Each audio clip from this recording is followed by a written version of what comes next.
जय शिवराय शेतकरी मित्रांनो, शेतकऱ्यांसाठी पीएम किसान सन्मान निधी योजनेअंतर्गत आता पुढील हप्त्यामध्ये चक्क 6,000 रुपयाची वाढ करून त्यामध्ये 6 अधिक 6 12,000 रुपये एकूण हप्ता मिळण्याची शक्यता आता वर्तवली जात आहे।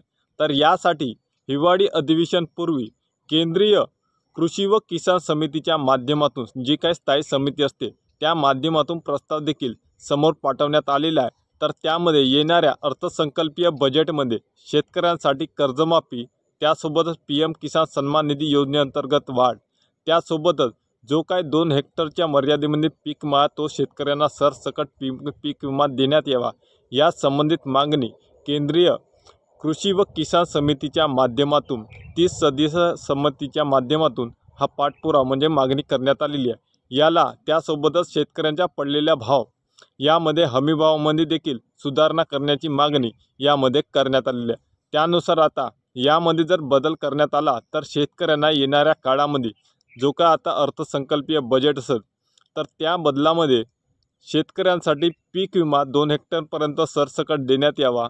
त्यासोबतच जे काय शेतकऱ्यांचा आता चिंताजनक परिस्थिती या 2 ते 4 वर्षांमध्ये शेतकऱ्यांची झाली आहे, त्यामुळे शेतकऱ्यांना कर्जमाफी मिळणे हे अत्यंत आवश्यक आहे। त्यासोबतच शेतकऱ्यांना पीएम किसान योजनेमध्ये आता चक्क वाढ करण्यात यावी, यासाठी देखील 6,000हून थेट 12,000 रुपये वार्षिक शेतकऱ्यांच्या खात्यामध्ये जमा व्हावे, यासाठी देखील केंद्रीय कृषी व किसान समितीच्या माध्यमातून स्थायी समितीच्या माध्यमातून मागणी पुरवठा हा करण्यात आलेला आहे। तर त्यामध्ये आता येणाऱ्या बजेटमध्ये त्यामध्ये निर्णायक बदल होण्याची गरज ही समस्त स्थायी समितीकडून घेण्यात आलेली आहे। तर आता यामध्ये जर बदल झाला तर पीएम किसान योजनेमध्ये चक्क 12,000 रुपये वर्षाला शेतकऱ्यांच्या खात्यामध्ये जमा होईल। तर त्यासोबतच 12 आणि पीएम नमो शेतकरी योजनेचे आता राज्य शासनाकडून 9,000 रुपये असे 12 आणि 9 असे 21,000 रुपये वर्षाला शेतकऱ्यांच्या खात्यामध्ये वार्षिक असे जमा होणार आहे।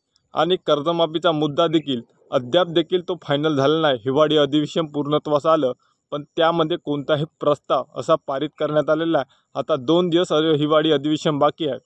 आता या शेवटच्या दिवशी तरी कर्जमाफी संदर्भामध्ये मुख्यमंत्री दोन्ही उपमुख्यमंत्री कोणतं पाऊल उचलणार आहे का, किंवा या संदर्भामध्ये प्रस्ताव किंवा या संदर्भामध्ये घोषणा करण्यात येतील का, याकडे संपूर्ण राज्यातील शेतकऱ्यांचे लक्ष हे हिवाळी अधिवेशनाकडे वेधलेले आहे।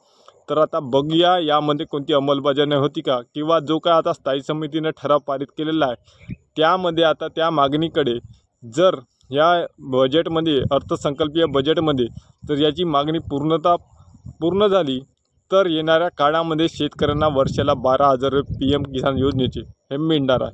तर मित्रांनो, व्हिडिओ आवडला असेल लाईक करा, शेअर करा, सबस्क्राईब करायला विसरू नका। धन्यवाद।